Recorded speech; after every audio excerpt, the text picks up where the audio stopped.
Hey everyone, welcome back to the channel. In our last video, we talked about what Node.js is, a runtime environment for executing JavaScript code. But what exactly does that mean? What makes Node.js so special? And how does it work under the hood? Well, stick around because today we are breaking it all down in a way that's super easy to understand. Let's dive in. What is a runtime environment? Before Node.js, JavaScript was only used inside browsers to build web applications. Every browser has its own JavaScript engine that takes JavaScript code and converts it into machine code that the computer understands. For example, Microsoft Edge uses Chakra, Firefox uses SpiderMonkey, Google uses its own V8 engine. But here's the catch. Because each browser has its own engine, JavaScript code sometimes behaves slightly different from one browser to another. You must have observed that in your browsers as well. So what exactly is a runtime environment? Think of it like this. A browser provides a home for JavaScript code to run, offering tools like the window and document objects, which help interact with web pages. But up until 2009, JavaScript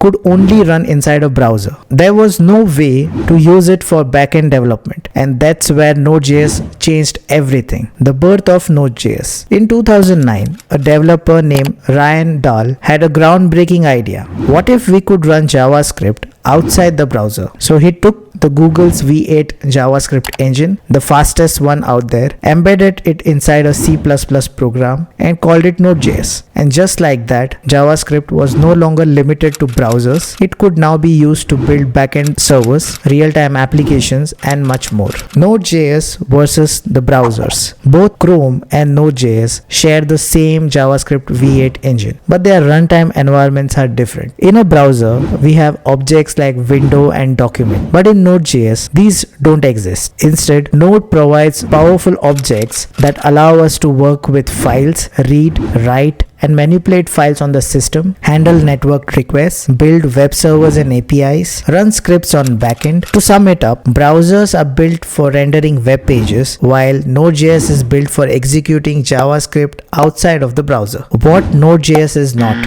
A lot of people mistakenly compare Node.js to programming languages like C#, Python, or Ruby, but that's completely incorrect. Node.js is not a programming language. It's a runtime environment for JavaScript. Another common misconception is comparing Node.js to frameworks like Ruby on Rails, Django, which is a famous framework for Python, Spring Boot, which is a famous framework on Java. These are frameworks designed specifically for web development, whereas Node.js is simply an environment where JavaScript code can run outside of the browser. My final thought here is, to recap it all, Node.js is a runtime environment that allows JavaScript code to run outside of the browser. It uses the V8 JavaScript engine just like you have it on Chrome. It provides unique objects for working with files, servers, and networking. It's not a programming language or a web framework. It is just a runtime environment, and that's it. In the next video, we'll take a deep dive into how Node.js works internally and what makes it such a powerful tool for backend development. So make sure you're subscribed and hit that notification bell so you don't miss out.